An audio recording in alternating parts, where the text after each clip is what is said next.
நமச்சிவாய வாழ்க, நாதன் தாள் வாழ்க,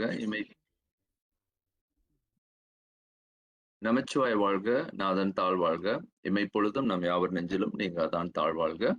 இன்றைய வகுப்பு போன வாரத்தினுடைய தொடர்ச்சியாக அதாவது உயிர் மெய்யறிவியல் பற்றிய மெய்யறிவு பற்றிய மேலும் ஒரு ஆழமான ஒரு பதிவாக தொடர் நிலையில பார்க்கவிருக்கின்றோம். ஆகவே போன முறை, அதாவது போன வாரத்தினுடைய தொடர்ச்சியில் நாம் தமிழ் என்பது என்ன என்ற அந்த கேள்வியை கேட்டு அதனுடைய விரிவாக்கத்தை மிக மிக விரிவாக கண்டோம். தமிழினுடைய இலக்கு, ஏன் தமிழை வைத்து நாம் தொடங்க வேண்டும் என்ற அந்த கேள்விக்கு ஒரு மூல காரணம் ஒன்று. அதாவது இன்றைய தற்கால நிலையில் தொடர்ச்சியாக தமிழின் வளர்ச்சியை நாம் ஆழ்ந்து கவனிக்காமல் அதனுடைய நுட்பம் எவ்வாறு தமிழ் அறிவியலை கொண்டிருக்கின்றது, உலக அறிவியலை, உண்மையினை கொண்டிருக்கின்றது, ஆகம மரபினை கொண்டிருக்கின்றது, மெய்ப்பொருள் காணும் இயல்பை தமிழ் எப்படி வைத்திருக்கின்றது, ஆகவே அதுவே நமது மரபாக இருக்கக்கூடிய மயங்கா மரபினை உருவாக்கி நிற்கும் அந்த நுட்பத்தை விரிவாக காணும் முயற்சியாகத்தான் இந்த வகுப்பு இருக்கின்றது. நாம் பார்க்கக்கூடிய, அதாவது தமிழ் என்பது தமிழ் என்னும் அந்த நுட்பமான சொல்லில் இருந்து வெளிப்படுவதை போன வாரம் நுட்பமாக கண்டு, இதன் நுட்பத்திற்கு பின்னே இருக்கக்கூடிய பெரும் அறிவியலை விரித்து கூறுவதுதான் இன்றைய பாடத்தினுடைய விரிவாகவும் இருக்கவிருக்கின்றது. இது எவ்வாறு மெய்கண்டாரினுடைய அவன் அவள் அது எனும் அவை மூவினமையின் தோற்றிய திரியே ஒடுங்கி மழத்துளதாம் அந்த மாதி என்பனார் புலவர் என்ற அந்த சூத்திரத்திற்கு விரிவாக்கமாக எப்படி தமிழ் கட்டமைக்கப்பட்டிருக்கின்றது என்பதனை நாம் பார்க்கின்றோம். ஆகவே போன வாரம் தமிழ் எனும் அந்த தமிழ் என்ற அந்த உருவாக்கம், கலைச்சொல்லாகிய அந்த தமிழ் எழுத்து, அதாவது தமிழின் கட்டமைப்பு ஒரு உயிர் பிறவற்றோடு சார்பு, தொடர்பு, உறவு, உரிமம், தேர்வு, ஆகுதலை பெற்று நிற்கும் ஓர் அறிவியல் என்று கண்டோம். அதாவது the psyche, the life principle is field realizable. இதை நன்றாக பார்த்து கொள்ளுங்க. இந்த வார்த்தை field realizable as science that stands endowed with the relationality, having dependence, connection, relationship, ownership, and the capacity for choice with the other entities. எனும் நுட்பமான, மிக மிக நுட்பமான இதனுடைய அமைப்பு. ஏன் தமிழ் என்பது இனிமை செய்யும், தமிழ் என்பது உறவு பாராட்டும், தமிழ் என்பது உரிமம் பாராட்டும், தமிழ் என்பது தேர்வு செய்யும், ஒரு ஆகுதலுக்கு, ஒரு உயிரின் ஆகுதலை உறுதி செய்யும் ஒரு நுட்பமான வாழ்வியல் முறை என்று போன முறை நாம் கண்டோம். அந்த தமிழ் என்பது அந்த சொல்லினுடைய சொல்லாக்கமே ஆகம அறிவியலின் ஒரு உருவாக்கம், உயிர்ப்பியல் அறிவியலின் உருவாக்கம் என்பதனை நாம் தெளிவாக காண முடியும் என்று போன வாரம் நாம் விரிவாக இதை கண்டோம். அடுத்ததாக இன்றைய பாடத்தினுடைய ஒரு விளக்கமாக அமையக்கூடிய ஒரு நுட்பத்தை நாம் காணவிருக்கின்றோம். ஆகவே இன்றைய பாடத்தினுடைய தொடர்ச்சி தமிழை ஒட்டி சில உண்மைகளை, தமிழை பற்றிய, தமிழ் மொழி ஒரு செம்மொழி என்னும் ஒரு குறிப்பினை முதல்ல கொடுத்துட்டு, பிறகு ஏன் இந்த தமிழை கொண்டு நான் இந்த மரபியலை உருவாக்குகின்றோம், மயங்கா மரபியலை ஒரு பெரிய விரிவாக்கத்தையே தமிழ் மொழி கொண்டிருக்கின்றது என்பதனை தமிழர்களுக்கு எடுத்து சொல்வது மட்டும் நமது நோக்கம் அல்ல. தமிழர்கள் இன்றை வரை இதனை, அதாவது தமிழ் மொழிதான் நமது உலக வாழ்வியலை, நமது வாழ்க்கையை, நமது இலக்கை விளக்கி நிற்கின்றது எனும் அந்த அடிப்படையை தான் நாம் இன்று விரிக்க முயற்சி செய்கின்றோம். ஆகவே அதுவே அறிவியலாக, அதுவே ஆகம, உயிரின் ஒரு தேர்வாக, உயிரின் ஒரு உரிமமாக, உயிர் எப்படி எல்லா நிலைகளிலும் அதனுடைய உண்மைகளை விளக்கி நிற்கக்கூடிய கூறுகளை அது எப்படி கொண்டிருக்கின்றது என்பதனை பார்க்கின்றோம். முதலில் ஒரு சின்ன குறிப்பு. இதை தொடர்ச்சியாக இதனுடைய ஆழத்தை நாம் விரிவாக்கம் இங்க செய்ய போவதில்லை. இதை செய்தாலே இது தமிழுக்கு இதுவரை இப்படிப்பட்ட ஒரு விளக்கத்தையும் தமிழ் அறிஞர்கள் செய்வார்களே ஆனால், இதற்கு நாம் ரொம்ப கடமைப்பட்டிருக்க வேண்டும். இது செய்யப்பட வேண்டும். இதனுடைய ஆய்வு தொடர்ந்து இப்படிதான் இதனுடைய அணுகுமுறை இருக்க வேண்டும். முதல்ல தமிழ் ஒரு இயற்கை மொழி அப்படின்னு சொல்றோம். இதை நமது தமிழ் முன்னோர்கள் நன்றாக செய்ய முயற்சி செய்திருக்கின்றார்கள். வேர்ச்சொல் ஆய்வுகளிலிருந்து எப்படி சொல் உருவாக்கம் என்பதை எல்லாம் கூர்வு பரிணாம மொழியியல் எவால்யூஷனரி லிங்குஸ்டிக் எப்படி உருவாகியது என்ற ஒரு முயற்சியில் பலர் இறங்கி அதனை விரிவாக்கம் செய்கின்ற அந்த முயற்சிகளை நாம் தொடர்ந்து பார்த்து வருகின்றோம். அவர்களுக்கு தமிழ் உலகு அவர்களினுடைய பணிக்கு கடமைப்பட்டுள்ளது. அது போலவே பழைய தமிழ் இயற்கை மொழி என்பதை இன்னும் மேலும் விரிவாக்கம் செய்ய வேண்டும். அது எப்படி ஒரு எவால்யூஷனரி லிங்குஸ்டிக், அதாவது கூர்வு மொழியியலாக அது உருவாகின்றது. இன்றைக்கு லத்தீன் மொழியை விளக்குகின்றது. எப்படி தமிழ் மொழி லத்தீன் மொழி பல்வேறு மொழிகளுக்கு தன்னை தாயாக கொண்டு மற்ற மொழிகளுக்கு இது கொடை செய்த அந்த கொடைகளை நாம் விளக்கப்பட வேண்டும். அப்பொழுதுதான் இது எப்படி இயற்கை மொழியாக, எப்படி ஒரு மனிதனுடைய உயிர் இயல்பினை விளக்குகின்றது என்ற அந்த முயற்சியினை நாம் பார்க்கலாம். அடுத்ததாக தமிழ் தொல்மொழி என்பது எல்லோருக்கும் அறிந்த ஒரு உண்மை. அது ஒரு பழமொழி. அந்த பழைய மொழியை தான் அந்த பாருங்க, பெலியோ லாங்குவேஜ், அந்த பழைய என்ற அந்த சொல், ஆங்கில சொல்லே பழைய என்ற அந்த சொல்லை தான் விளக்குகின்றது. பழைய அப்படின்றது பேலியோ லாங்குவேஜ் என்ற அந்த சொல் பாருங்க, ஒரே சொல்லுதான். இங்கு தமிழ் எப்படி ஆங்கிலத்திற்கு கொடை என்பதற்கான ஒரு எழுத்து இங்க பார்க்கின்றோம். அதாவது அது குமரிகண்ட நாகரிகத்தினுடைய வெளிப்பாடாக எப்படி இருக்கின்றது, சிந்து நதி நாகரிகத்தினுடைய கொடையாக அது எப்படி வெளிப்படுகின்றது, சுமேரிய நாகரிகத்தினுடைய ஆய்வுகளை இதை இன்று பலர் முயற்சி செய்து கொண்டிருக்கின்றார்கள். அதாவது மறைந்த டாக்டர் லோகநாதர், சதாசிவம் ஐயா போன்றவர்கள் சுமேரிய ஆய்வு, இன்று சிந்து நதி நாகரிகம், எப்படி இவையெல்லாம் தமிழ் மொழியினுடைய அதாவது பழைய தொல் மொழியாக பெலியோ லாங்குவேஜ் என்று கூறக்கூடிய அளவிற்கு language of Kumari civilisation, language of Sumerian civilisation, language of Sindhu river சிவிலைசேஷனாக அது அமைகின்றது என்பதனை நாம் பார்க்கின்றோம். அதுபோல தமிழ் மொழியினுடைய மிகப்பெரிய இழப்பு இன்றைக்கு அதாவது இதை ஒரு ஒரு அழுத்தம் திருத்தமாக சொல்லப்பட வேண்டிய ஒரு ஆய்வு, அதாவது செய்யப்பட வேண்டிய ஒரு ஆய்வு, இசை மொழி அது எப்படி ஒரு மியூசிக்கல் லாங்குவேஜாக விளங்குகின்றது என்பதனை மிக மிக குறைந்த அளவிலே இதனுடைய ஆய்வுகள் செய்யப்பட்டு வருகின்றது. இந்த ஆய்வு விரிவாக்கம் செய்யப்பட வேண்டும். அது எப்படி ஆப்பிள் இருந்து இலக்கணம், சுரம், சுருதி, பண், சந்தம் போன்ற பல நிலைகள்ல சந்த ஆய்வுகள் மிக மிக குறைவாக சுருதி, சுரம், பண் போன்ற மிக குறிப்பிட்ட தமிழ் அறிஞர்களால் மிக மிக நுட்பமாக ஆய்வு செய்யப்பட்டிருக்கின்றது. இதனுடைய விரிவாக்கம் மக்களுக்கு கல்வி முறையில் சேர வேண்டும் என்பது அதாவது சேருமானால் தமிழ் மொழியின் சிறப்பு மேலும் மேலும் மேலோங்கும். அதாவது அது ஒரு போயட்ரிக் கிராம் அப்படின்றத பாக்குறோம். அதனுடைய அதாவது அது எப்படி ஒரு ரிதம் என்ற அந்த சந்தத்தை உருவாக்குகின்றது என்பதனையெல்லாம் நாம் ஆய்வு செய்ய வேண்டும். அடுத்ததாக நாடக மொழியாக இது எப்படி செயல்படுகின்றது, டிராமாட்டிக் லாங்குவேஜ், ஃபங்க்ஷனல் கிராமர், இது முற்றிலும் தமிழிடையே ஒரு செயல்படாது. அப்படியே இந்த ஆய்வு அப்படியே முடங்கி கிடக்கின்றது. செயல்பாட்டு இலக்கணம், ஃபங்க்ஷனல் கிராமர் மிக மிக நுட்பமான ஆய்வு கொண்டது இந்த ஆய்வு. இந்த ஆய்வு மிக மிக குறைவாக தமிழர்களிடையே தொடங்கி வருகின்றது. இது மேலும் விளங்க வேண்டும் என்பது.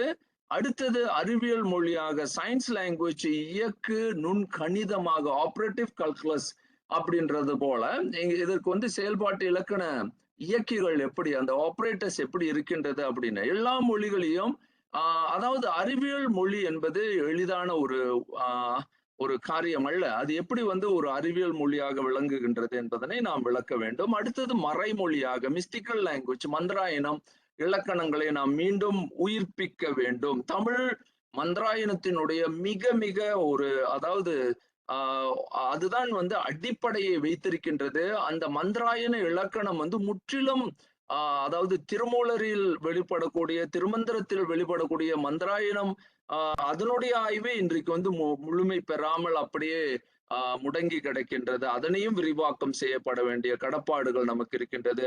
அது மட்டுமல்லாமல் தற்காலத்தில் பொருள் சார்ந்த மொழி, ஆப்ஜெக்ட் ஓரியன்டட் லாங்குவேஜ், அதாவது நீங்க பார்த்தீங்க அப்படின்னா இன்றைக்கு கம்ப்யூட்டர் சயின்ஸ், அதாவது கணித துறையில் மட்டுமல்லாமல் அதாவது கணினி துறையிலும் இதனுக்கு ஒரு முக்கிய பங்கு, அதாவது கணித மொழிக்கு, இது கணினி மொழிக்கு, அதாவது இயந்திர மொழிக்கு இது எப்படி வந்து துணை செய்ய இயலும் என்பது மிக மிக ஆழமாக ஆய்வு செய்யக்கூடிய ஒரு கடப்பாடு நமக்கு இருக்கு. அடுத்தது உயர் ஏரண மொழியாக language of higher order logics அப்படின்னு பார்க்கும் பொழுது மரபியல் நூல்நெறி இலக்கணம், ஃபெனமெனாலஜிக்கல் ஹெர்மெனெட்டிக் கிராமர், அது எப்படி ஏரணத்தை கொண்டிருக்கின்றது என்பதனை தான் நாம் இன்று விரிக்கவிருக்கின்றோம். அது உயர் ஏரண மொழி எவ்வாறு மரபியல் நூல்நெறி இலக்கணத்தை, ஃபெனமெனாலஜிக்கல் ஹெர்மெனெட்டிக் கிராமரை எப்படி விளக்குது அப்படின்றத நாம பார்க்கவிருக்கின்றோம்.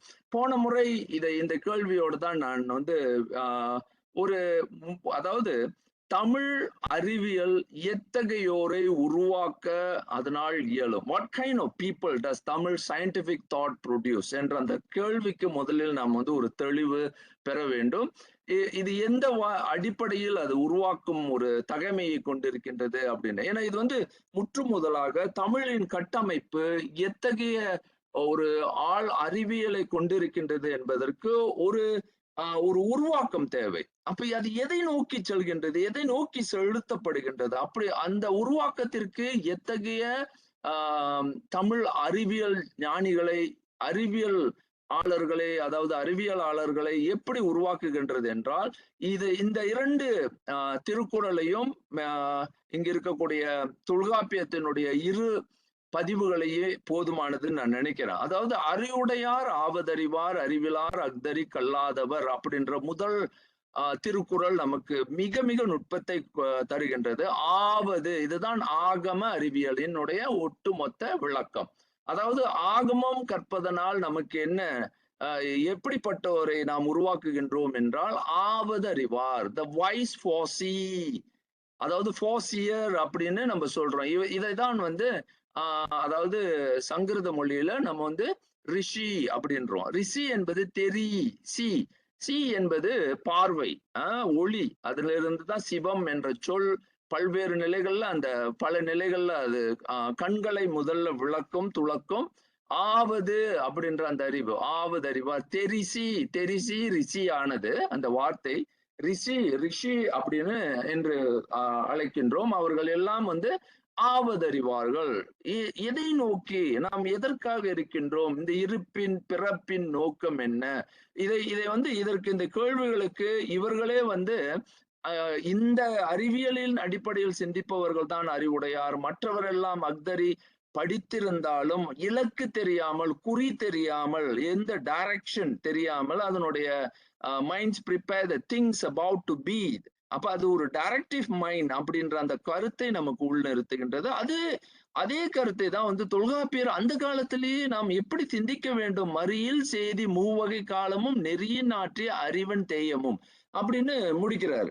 அதாவது the அறிவன் knower அப்படின்னா ஃபாசியர் இங்க சொல்றாரு, who designs rightly in accordance with proper method across the three divisions of time, past, present and future, conveys information free from the contradiction அப்படின்ற ஒரு நுட்பமான, அதாவது நாம் எதை நோக்கி செயல்பட வேண்டும் அப்படின்னா, அதாவது முக்காலத்தினுடைய உண்மைகளை நாம் வந்து காண வேண்டும், அவர்களே அறிவர்கள் என்ற அந்த கருத்து மையப்படுத்தியது தான் தமிழினுடைய நுட்பம். அதே போல ஆவதறிவார் யார் என்ற அந்த கேள்வி, ஃபாசியர் யார் அப்படின்னு, இவர்கள் யார், எதனை நோக்கி அவர்கள் தனது இலக்கை கொண்டிருப்பார்கள் என்று கேட்கும் பொழுது, தமிழ் உலகு எப்படி அதாவது நம்மை இயக்குகின்றது என்றால், அதாவது ஒரு நுதிப்பு, மனிதனுடைய நுதிப்பு, எல்லா உயிர்களினுடைய நுதிப்பு, எங்கே எதனை வழிநடத்தி செல்கின்றது. எதற்காக இந்த உயிர் பயணம், எதற்காக இந்த உயிர்ப்பியல் அப்படின்னு கேட்கும் பொழுது, அதோ என் அடைவு, தட் இஸ் மை டெஸ்டினேஷன், நான் இதை நோக்கி செல்கின்றேன் அப்படின்ற அந்த கருத்தை வந்து வலியுறுத்தும் வகையில அது என்ன செல்கின்றது அப்படின்னா, என்னை வந்து அதாவது ஒரு முடிவுக்கு கொண்டு வர வேண்டும். அது எந்த முடிவு?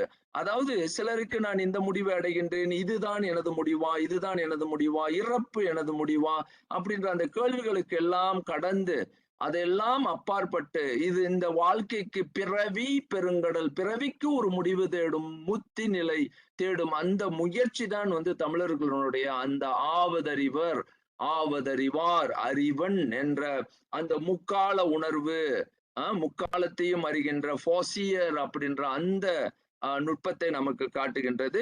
இதனை செய்வதற்காக எப்படி தமிழ் கட்டமைக்கப்படுகின்றது என்றால், அதையும் வந்து திருக்குறள் நமக்கு, அதாவது திருவள்ளுவர், தொல்காப்பியர், எப்படி இவர்கள் எல்லோரும் வந்து எப்படி வந்து தமிழர்களினுடைய இலக்குகள் எதனை நோக்கி இருக்க வேண்டும் என்பதனை அப்படி செலுத்துகின்றார்கள் என்பதனை நம்ம பார்க்கிறோம். முடிவும் இடையூறும் முற்றி அங்கு எய்தும் படுபயனும் பார்த்து செயல், அப்படியே முடிவா சொல்றாரு.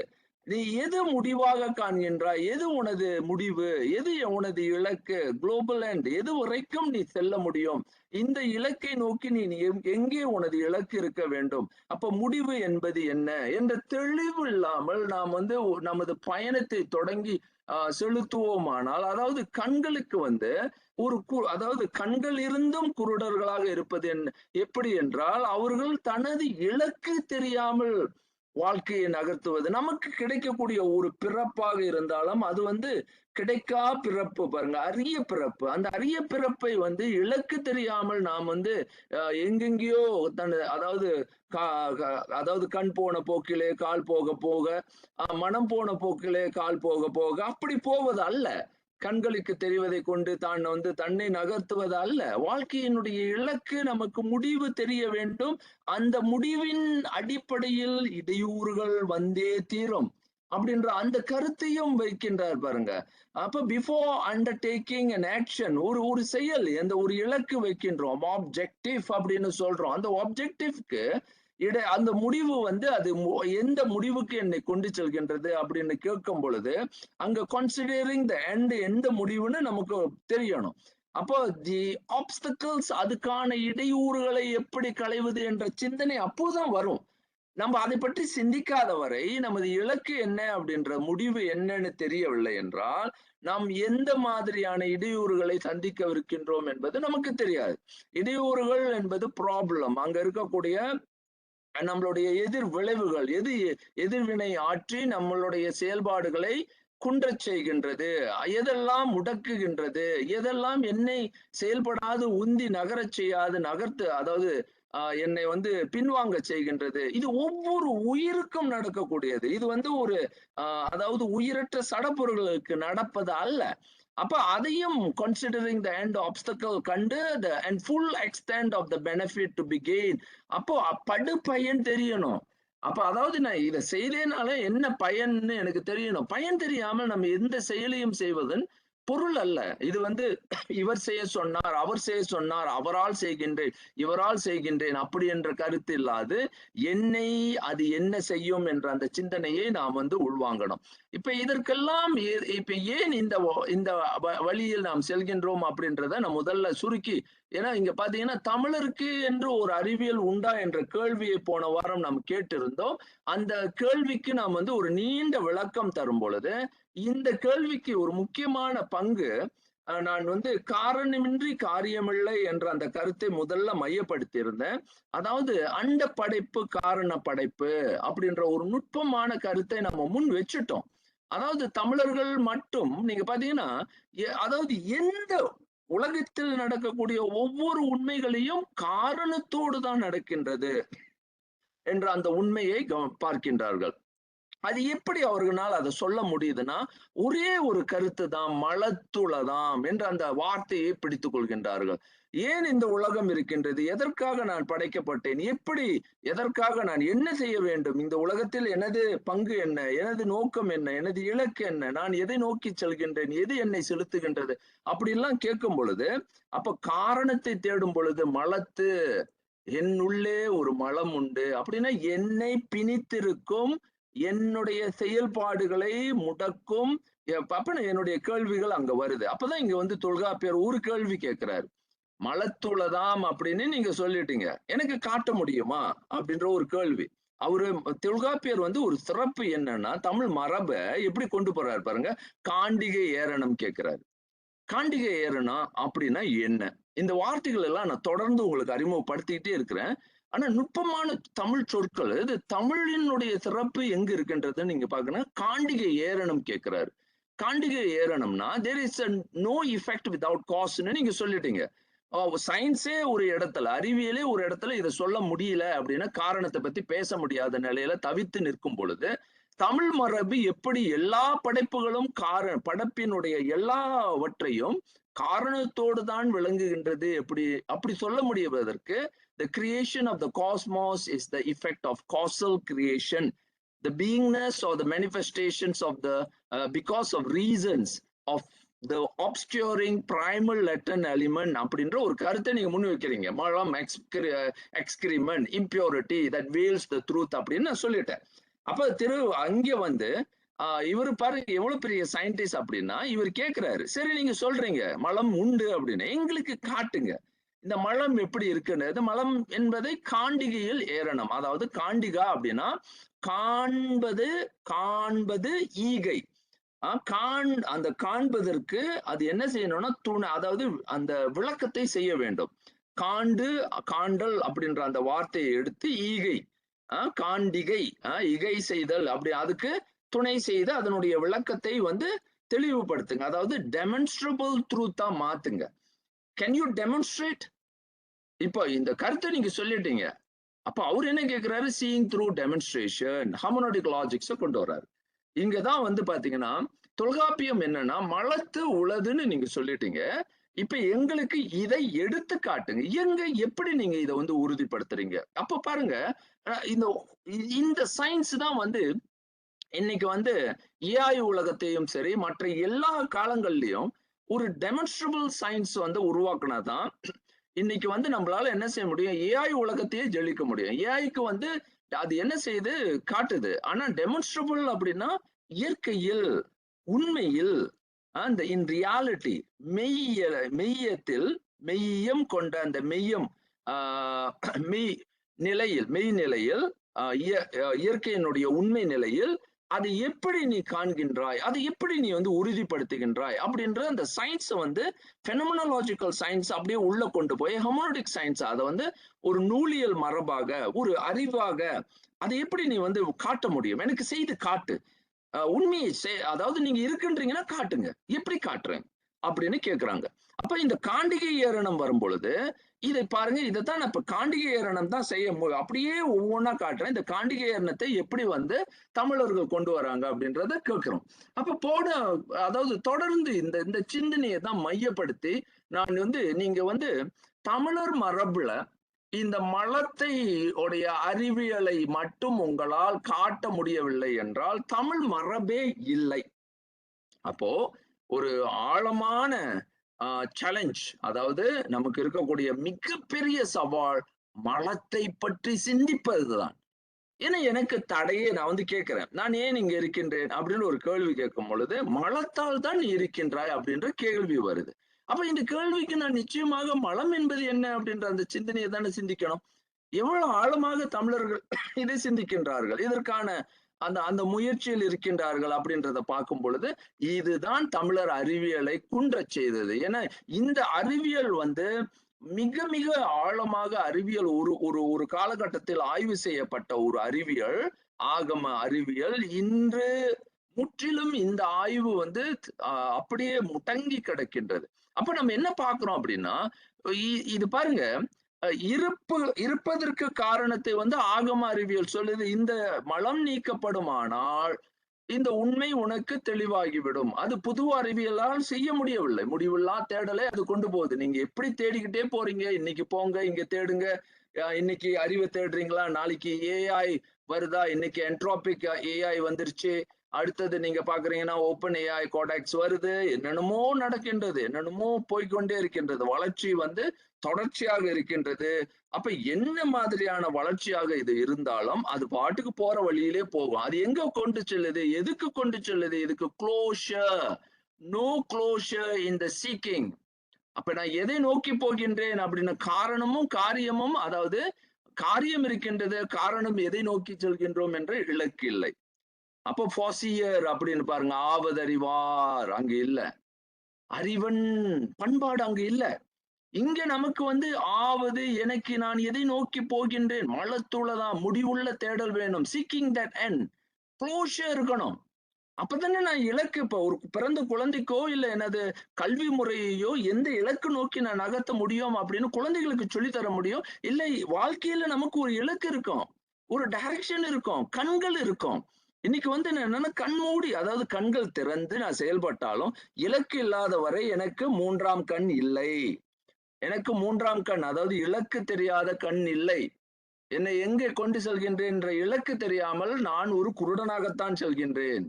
எங்க போறேன், ஏதோ போற போக்குல போகணும், முடிக்கிறோம், வாழ்க்கையை முடிக்கிறோம், இறக்குறோம், முடிஞ்சது வாழ்க்கை. அப்படி இல்ல. அப்ப இதுதான் தமிழ் மயங்கா மரபு முடிவுள்ள வாழ்வியல் தேடலை தருவது அப்படின்ற அந்த கருத்து. அப்ப நம்ம பாக்குறோம் பாருங்க, நான் டூலிசிவ் அப்படின்னு.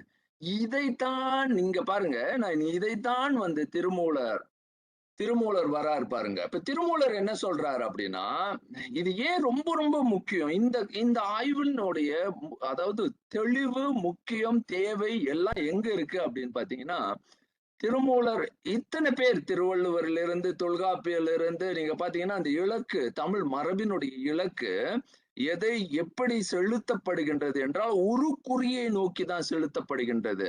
மலத்துளதாம், அந்த அந்த காரண காரியத்தை தேடுவது, காண்டிகை மாத்துவது, இந்த டெமான்ஸ்ட்ரபிள் உண்மையை எப்படி வெளிக்கொண்டு வருவது அப்படின்ற அந்த இலக்கு தான் அவர்களுடைய அப்படியே ஒரு அதாவது அந்த எஸ்பிரேஷன் சொல்லக்கூடிய அவர்களுடைய ஒரு மிகப்பெரிய நோக்கமாக, அவர்களுடைய இலக்காக அப்படி இருந்திருக்கு பாருங்க.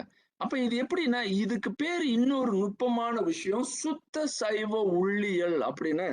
சுத்த சைவம் என்ற முதல் முறையாக இந்த சைவம் என்ற அந்த சொல், அதாவது எந்த சமயத்தை சார்ந்தவர்களாக இருந்தாலும் அவர்கள் சைவர்களே என்ற அந்த கருத்தை வந்து முதல்ல திருமூலர் சொல்றார்.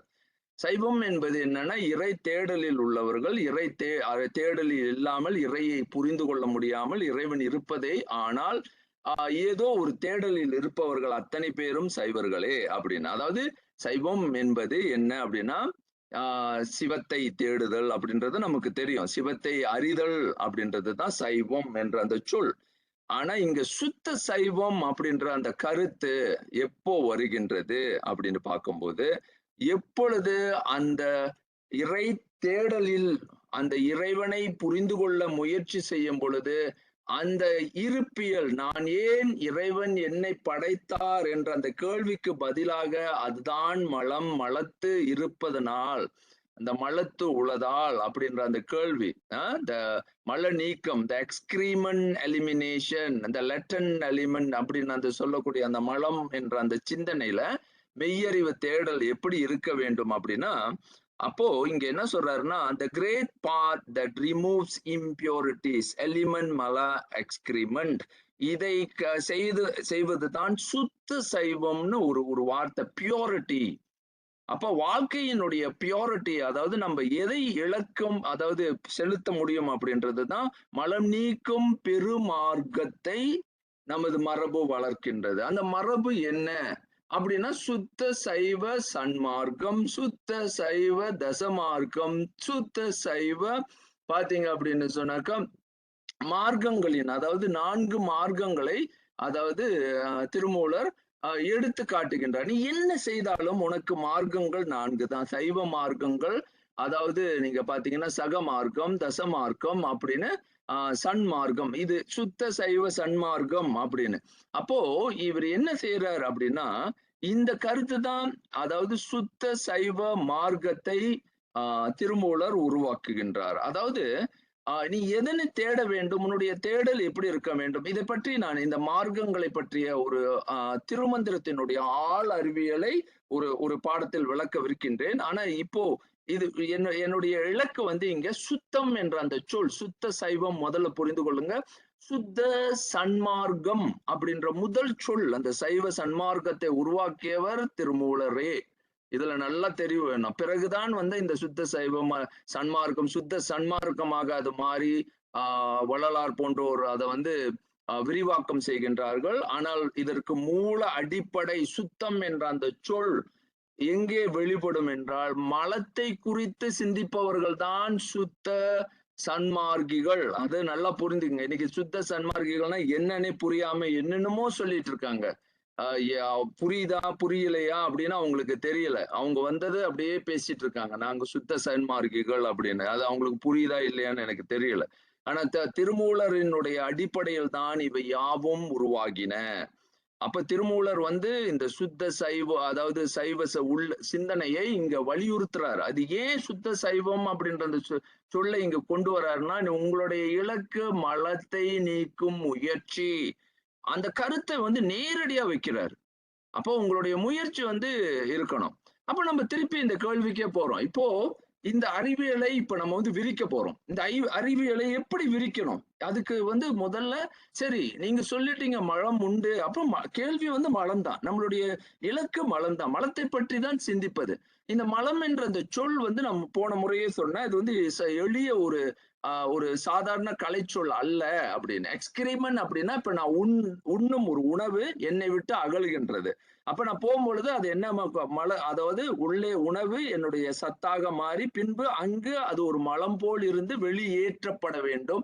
அது கழிக்கப்பட வேண்டும். எக்ஸ்கிரீமன், அது வெளிப்படுத்தப்பட வேண்டும். அது எனது அல்ல, அது என்னுடையது அல்ல, எனக்கு தேவையானது அல்ல அப்படின்ற அந்த கருத்து. அப்ப எனது தேவையை, அதாவது எனது உண்மையை எது மறைத்து நிற்கின்றதோ, உயிரினுடைய உண்மையை எது வந்து செயல்படுத்த விடாமல் நடத்துகின்றதோ, அப்ப நீங்க பாக்குறீங்க இது 2 வகையில பொதுவாக மலத்தை நாம் புரிந்து கொள்ள முடிகின்றது. எளிய நிலையில அது அகற்றப்பட வேண்டிய, என்னிடம் இருந்து ஒரு அகற்றப்பட வேண்டிய ஒரு கழிவு. இப்போ உணவு சாப்பிட்டோம், அங்க வந்து மலம் சேருது, அந்த மலத்தை நீக்கணும். ஆனா அந்த மலம் என்னுடைய இருந்ததுன்னா அது மரணம், என்னுடைய செயல் இழப்பு, அது எதுவுமே என்னை செய்ய விடாது. அப்போ என்னுடைய நான் தாங்கி நிற்கும் இந்த உடம்பு எப்படி வந்து கொஞ்ச நேரத்துல பாழ்பட்டு போயிடும். என் உடம்புல மலம் சேருது அப்படின்னு வைத்துக்குங்க. அந்த எக்ஸ்கிரீமன் வந்து அதிகமாக சேர்ந்ததுனானா உடனே என்னுடைய இறப்பு அங்க உறுதியாகிறது. அப்ப என்னால செயல்பட முடியாது. அப்ப என்னுடைய இலக்கு வந்து பொய்த்து போகுது. அப்ப என்னால் வந்து நான் செய்யக்கூடிய அந்த உண்மைகள் செயல்படாமல் போகுது. இது உடம்பு நிலையில். உயிர்நிலையில எப்படி எனக்கு நடக்குது அப்படின்னு பார்க்கும்போது, என்னுடைய உயிர் எப்படியெல்லாம் நான் பார்க்கிறேன். ஏன் வந்து என்னால வந்து தொடர்ந்து என்னுடைய அறிவை ஏன் வளர்த்து கொண்டே இருக்க வேண்டும்? நான் ஏன் கற்கின்றேன்? அப்ப அறியாமை என்பது எனக்கு உண்மையாகின்றது. நான் ஏன் படிக்கின்றேன்? அப்ப எனக்கு நிறைய உண்மைகள் தெரிய மாட்டேன்றது. அதாவது புலப்படவில்லை. எனக்கு வந்து தெளிவு அதாவது தெளிவு வரவில்லை. ஏன் எனக்கு மறதி இருக்கின்றது? ஏன் எனக்கு வந்து அதாவது குழப்பங்கள் அதிகரிக்கின்றது? ஏன் என் மனம் வந்து அதாவது பாத்தீங்கன்னா துன்பத்தில் ஆட்படுது? எந்த அடிப்படையில் எனது இன்பங்கள் சிதைக்கப்படுகின்றன? போன்ற அந்த கேள்விகளுக்கு எல்லாமே வந்து ஒரே பதில் மலம் என்ற அந்த சொல். இது மலமானால் நீக்கப்படும். அப்போ ஒரு உயிர் எப்படி இருக்குன்னா, இந்த கேள்வியில இருந்து அவங்க அடுத்த கேள்விக்கு போறாது. அந்த கேள்விதான் வந்து நம்ம வந்து 2 நிலைக்கு நம்மை வந்து கொண்டு செல்லுது. அப்போ உயிர் என்ன செய்யுது? 2 நிலைகள்ல பிரிக்கப்படுது முதல்ல. அப்போ இதை எப்படி நான் உறுதிப்படுத்திக் கொள்கின்றேன்? அதாவது எனது உளநாட்டங்கள், த சைக்கோட்ராபிசம் அப்படின்ற ஒரு கருத்தே உருவாகுது. அப்ப நான் எதை நோக்கி என்னுடைய உயிர்ப்பியல், எக்ஸிஸ்டென்ஷியல் வெர்ச்சியூ அப்படின்ற அந்த சொல் வந்து இது வந்து ரொம்ப நுட்பமா இதை வந்து வடிவமைச்சு நான் உங்களுக்கு இதை சொல்றேன். ஏன்னா இந்த நோக்கத்தை நன்றாக புரிந்து கொள்ளுங்கள். உயிர்ப்பியல் அறம் என்பது முதல்ல இந்த மலம் என்னக்கூடிய அந்த எக்ஸ்கிரிமெண்ட். அப்ப இது வந்து என்னுடைய இலக்கு, உளநாட்டங்கள் ஏதோ ஒண்ணு நோக்கி போகணும், உயர்நிலை அடைய வேண்டும். உயர்வு என்பது மனப்பக்குவம், அறிவு பக்குவம், செயல் பக்குவம், அது மட்டும் இல்லாமல் உணர்வு பக்குவம், அப்ப உணர்வில் மேலோங்குதல், ஆகுதல் பெறுதல், மேல மேல நான் உயரணும், ஆகுதலை தான் அழா அது. இந்த வார்த்தையை இது எப்போ பயன்படும் அப்படின்னு நீங்க இன்னும் கொஞ்சம் காலகட்டத்துல பார்ப்பீங்க. I am not yet to become அப்படின்றது. நான் இன்னும் அதுவாகவில்லை. அப்ப எது ஆக வேண்டும்? அப்ப இறை நிலையில் நான் இன்னும் எனது நிலை இன்னும் முழுமை பெறவில்லை அப்படின்னு. அப்போ உளநாட்டம், சைக்கோட்ரோபிசம், சைக்கி பிகமிங்னஸ் அப்படின்னு இந்த வார்த்தை ஆகுதல் என்ற அந்த சொல். அதனாலதான் அறிவுடையார் ஆவதறிவார், அறிவிலார் அஃதறி கல்லாதார் அப்படின்னு. ஆகுதல் பெறுபவர், அறிவுடையவர் ஆகுதல் உடையவர்கள், அறிவில்லாதார் ஆகுதலை பெறாதவர்கள் என்ற அந்த சொல்லை ஆகுதல் ஆகுதல் ஆகுதல் ஆதன் இப்படி பல நிறையில இந்த சொல் பெரிதாக மிக மிக தமிழில் ஒரு மிக நுட்பமான சொல் இந்த ஆகுதல் என்ற அந்த சொல். உயிர் தான் அலா அது, தான் இன்னும் அதுவாகவில்லை.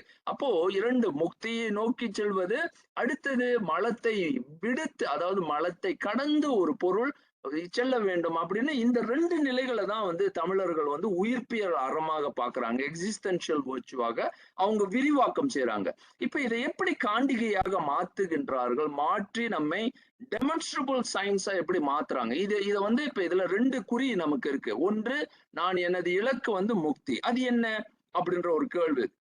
அப்படி என்றால் நிச்சயமாக இங்க ஒரு கேள்வி மலத்தை நீக்குவது. அப்ப மலம், அதாவது இந்த மலம் என்பது, இந்த மலத்து உளது அப்படின்றது நம்மளுக்கு தெரிஞ்சிருச்சு. இந்த நம்ம மலத்தில் தான் இந்த எல்லா காரணங்களையும் இருக்கு. அப்ப மலத்தை பற்றிய சிந்தனை நமக்கு ஆள் அறிவியலாக இருக்க வேண்டும். அது எது, அது எப்படி நீக்குவது, எப்படி களைவது? இப்ப ஒரு ப்ராப்ளம் சால்விங்னு வைத்துக் கொள்ளுங்க.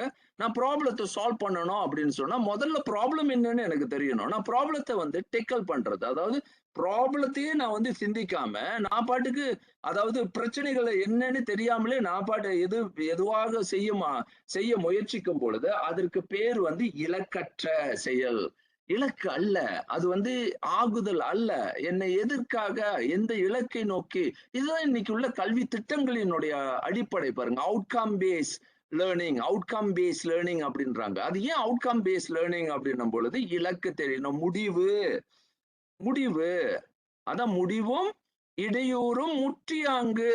அப்பதான் உனக்கு முற்றியாங்கு படுபயன் பார்த்து செயல் அப்படின்னு திருவள்ளுவர் சொல்றது அப்படியே நமக்கு புரியுது பாருங்க. இது ஒரு சாதாரண உண்மை கிடையாது, அவ்வளவு ஆழமாக போகுது. உண்மையினுடைய ஒரு ஒரு ஆழ் நிலையை நமக்கு விளக்கி கொண்டே இருக்குது. அப்ப பொது நிலையில நாம ரிலேட்டிவ் ட்ரூத் அப்படின்ற அளவுக்கு இதை பார்த்து, ஓ இது ஏதோ ஒரு உண்மை போல இருக்கு அப்படின்ற கருத்து கிடையாது. அப்போ இதை போன முறையில் நாம் ஆய்வுக்கு கொண்டு வரும் பொழுது இதைதான் நான் எல்லா குழந்தைகளுக்கும் சரி, தமிழ் உணர்வாளர்களுக்கும் சரி, தமிழர்கள் ஒவ்வொருவரும் தெரிந்து கொள்ள வேண்டிய ஒரு தெளிவு இங்கு இருக்கின்றது. அதாவது உயிர் மெய் நானே தமிழ். அப்ப நானே தமிழ்னு ஏன் சொல்லணும் அப்படின்ற கருத்தை நம்ம ஏன் புரிந்து கொள்ளணும்? இந்த சிந்தனை, உயிர் பற்றிய சிந்தனை, மெய் பற்றிய சிந்தனை வருது. சரி, எப்படி இந்த சிந்தனையை வைத்து நான் இந்த கேள்விக்கு நான் முதல்ல பதில் சொல்லணும். மலம் என்ற சிந்தனையை நான் எப்படி டெமான்ஸ்ட்ரபிள் அப்படின்னு மாத்தணும், காண்டிகையாக இது எப்படி மாத்துறது, காண செய்வது, பார்க்க செய்யணும். ஓகே, நீங்க சொல்றீங்க, அதாவது மலம் என்ற அந்த கருத்து இருக்கு அப்படின்னா எங்க இருக்கு, எப்படி இருக்கு அப்படின்னு. இன்னைக்கு சயின்ஸ் இதை காட்ட முடியல. அப்ப அவங்க சொல்றாங்க, இல்லையே சயின்ஸ் இல்லையே. இன்னைக்குள்ள இளைஞர்களிடம் அல்லது ஒரு சேட் ஜிபிடியோ இல்ல ஏஐ கிட்டயோ நீங்க இதை கொடுத்தீங்கன்னா அது கேட்கும், மலம்னா என்ன, நீங்க எதை சொல்றீங்க மலம்னு, எனக்கு புரியல அப்படின்னு தான் அது முத கேட்கும். அப்ப இதை எப்படி எடுத்து காட்டுவது? தமிழர்கள் இதை எப்படி எடுத்து காட்டுகின்றார்கள்? மலம் என்பது எங்கே, எப்படி இருக்கின்றது? அப்ப இந்த கேள்வியை நீங்க சாதாரணமா எடை போடக்கூடாது. ஓ இது எளிய விஷயம், இதை இப்படி சொல்லிட்டு போயிடலாம் அப்படின்றது கிடையாது. அப்ப தமிழர்கள் இதற்கான முயற்சிகளை எவ்வாறு படிப்படியாக, அதாவது கூறுதல் அடிப்படையில் அவ்வளவு அழகாக அதை அடுக்குறாங்க பாருங்க. இன்றைக்கு முயற்சியை நான் இந்த அடிப்படையில தான் நான் கொண்டு போறேன். அப்பொழுதுதான் இந்த கருத்துக்கள் நமக்கு ஆழமான நிலையில. அப்ப இங்க பாக்குறோம், இரண்டு நிலைகள்ல ஒரு உயிர் நிலை இருக்கிறது. எப்படி நான் உறுதிப்படுத்துறேன் அப்படின்னா, நான் என்னுடைய ஒரு செயலாக்கத்துல ஒன்று மெய் உயிர் அப்படின்னு, அதாவது உயிர் பிரிய மெய் நிற்கின்றது அப்படின்னு இந்த கருத்து தான் வருது பாருங்க. உயிர் உந்தி எழுப்ப எல்லாமே நடக்கின்றது. அப்ப இது எப்படி பாக்குறோம்? அப்ப மெய்யின் வழியது உயிர் தோன்று நிலையே, தொல்காப்பியம் பாருங்க. அப்போ உடம்போடு அந்த உயிர் இருப்பதை நாம் உணர்கின்றோம். அப்போ உடம்பு பிணமாக இருக்கும் பொழுது உயிர் பிரிந்து விட்டது. அப்ப மெய்யின் அடிப்படையில், அந்த உடம்பின் அடிப்படையில் உயிர் துளங்கி நிற்கின்றது. ஆனால் உயிர்தான் எல்லாத்தையும் உந்தி எழுப்புகின்றது. The psyche propels and raises everything. எல்லா விஷயத்தையும் வழி நடத்துகின்றது. அந்த டைரக்டிவ் எங்கிருந்து வருது? உயிர் உந்தி எழுப்ப. அப்ப நானே தமிழ் என்பதை முதலில் உயிர் மெய் என்று பிரிக்க வேண்டும். இந்த உயிர் மெய் என்பதை தமிழ் எழுத்து அடிப்படையில் அல்ல. அப்ப தொல்காப்பியர் என்ன யோசிக்கிறார்னா, இது எங்க இந்த உண்மையை நான் செலுத்துவது அப்படின்னு. இப்ப இதை ஒரு தனி அறிவியலாக, ஒரு தத்துவமாக நான் வைத்து விட முடியுமா அப்படின்னா, அது நிச்சயமா ஒரு காலத்துல இதை தெரிந்து கொள்ளாதவர்கள், இதை புரிந்து கொள்ளாதவர்கள் அப்படி புறக்கணிச்சிருவாங்க. ஆனா அவர் என்ன செஞ்சாருன்னா, பேசும் மொழியில் கொண்டு வந்துட்டாரு. பேசும் மொழியிலேயே இந்த உண்மையை நாம் அடக்கி விட்டோமானால், என்றைக்கும் இந்த தமிழ் இருக்கின்றதோ, இந்த தமிழ் வாழும் வரை இந்த உண்மையும் வெளிப்பட்டு கொண்டே இருப்பதை அவர்களுக்கு உணர்த்திவிடும். அப்ப நாள்பட உண்மையை தெளிவு பெற ஒவ்வொரு தமிழனும் இந்த உயிரின் இலக்கு என்ன, மெய் ஏன் பிரிகின்றது, அந்த இரண்டும் இருக்கும் வரை தமிழ் ஏன் எனக்கு ஒரு மொழியாக இருக்கின்றது, எனது வழியாக இருக்கின்றது, அதாவது எனக்கு வழிகாட்டுதலாக இருக்கின்றது, எனக்கு இலக்காக இருக்கின்றது, எப்படி எனது உரிமத்தை காட்டுகின்றது, எனது உறவினை விளக்குகின்றது, எனது செயல்பாடுகளினுடைய ஒட்டுமொத்த இலக்காக அது அமைகின்றது அப்படின்றத தொல்காப்பியர் செய்யறாரு பாருங்க. அப்போ இங்க பாருங்க, இதுக்கெல்லாம் இலக்கணம், இதெல்லாம் இவை யாவும் கிராமர்ஸ், கம்ப்ளீட் கிராமர். அப்ப இந்த கிராமர் அப்படின்னு சொல்லும் பொழுது இது இலக்கணம், தமிழர்களினுடைய இலக்கணம். அப்ப தமிழ் இலக்கணத்தை என்ன செய்யறாரு அப்படின்னா, இப்படி செய்து இரண்டாக பிரிக்கிறாங்க. இங்கதான் பாத்தீங்கன்னா மெய்கண்டார் மற்ற எல்லோரும் வராங்க. அப்ப ரெண்டு நிலையில அந்த கேள்விகள் வருது. காலத்தால் தன்மையில் சித்து அப்படின்னு. அப்ப நம்ம பாக்குறோம், இது உயிராச்சு, உயிர் என்ன செய்யும், உடம்பு என்ன அப்படின்றது முதல் கேள்வி.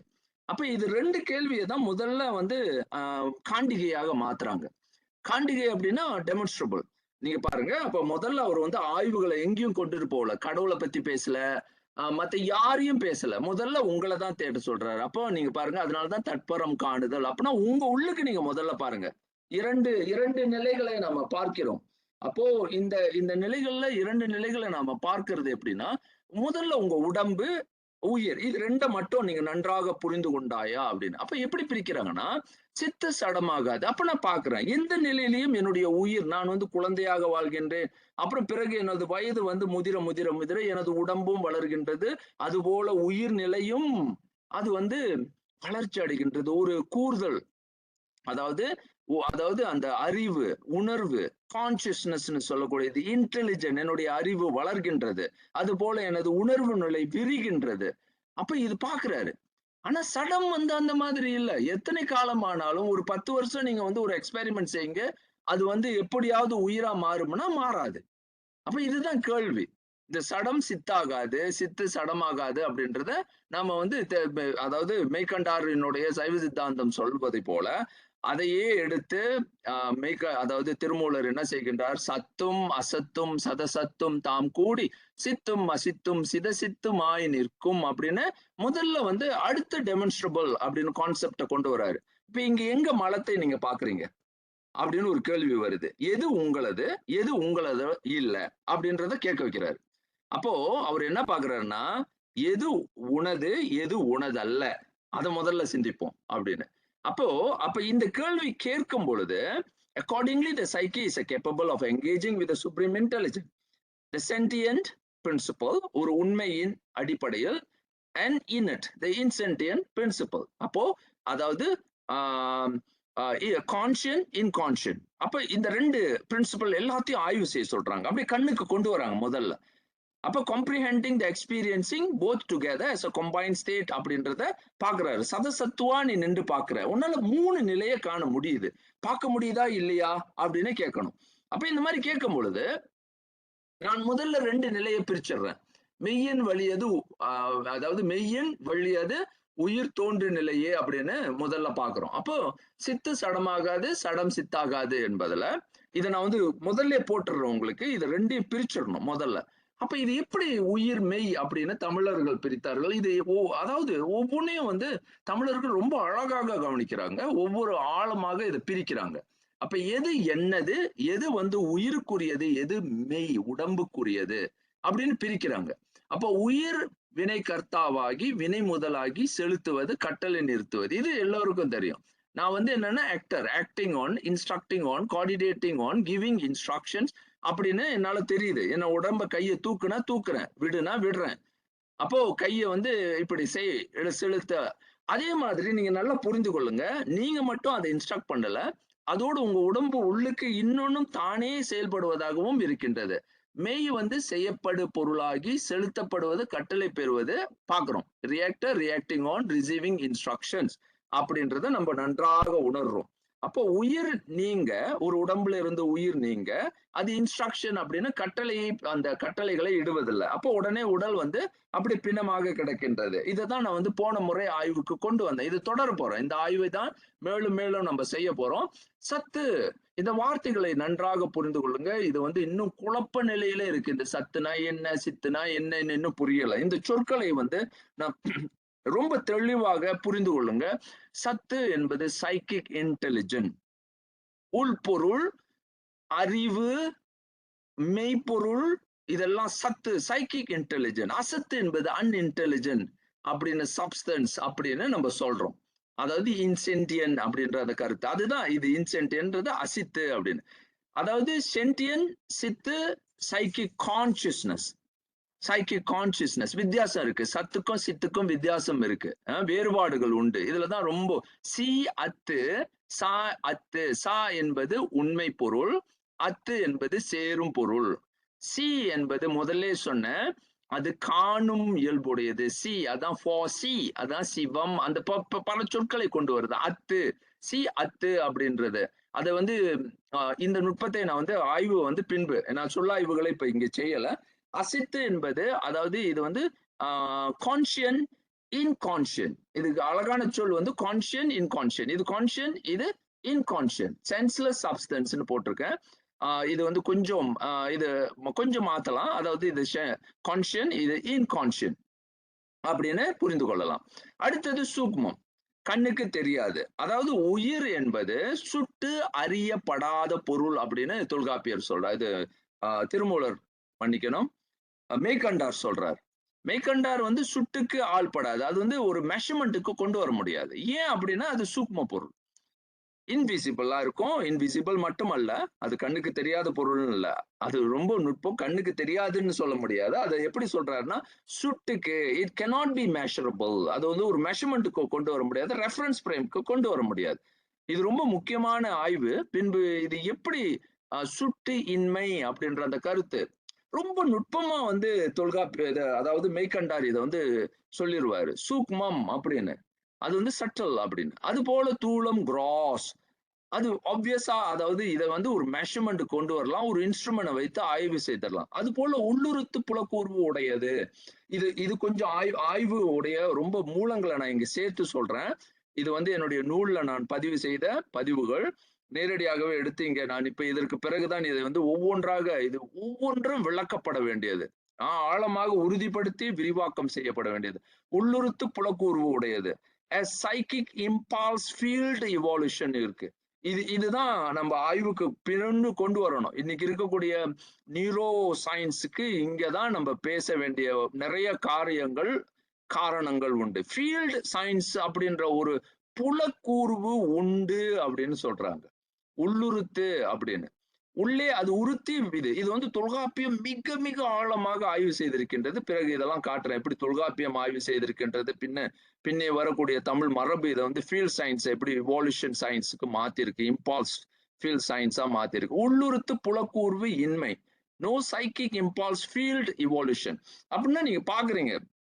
அதாவது நமக்கு ஃபீல்ட் சயின்ஸ் இருக்குது அப்படின்றத முதல்ல நன்றாக புரிந்து கொள்ளணும். இது வரைக்கும் இப்பதான் வந்து ஃபீல்ட் சயின்ஸ்ல வந்து கிராவிட்டி ஃபீல்ட் அப்படின்னு ஒரு கான்செப்டை கொண்டு வராங்க. கருத்து கிராவிட்டி அப்படின்னா ஒரு ஃபீல்டு, அது ஒரு ஃபீல்ட் சயின்ஸ்.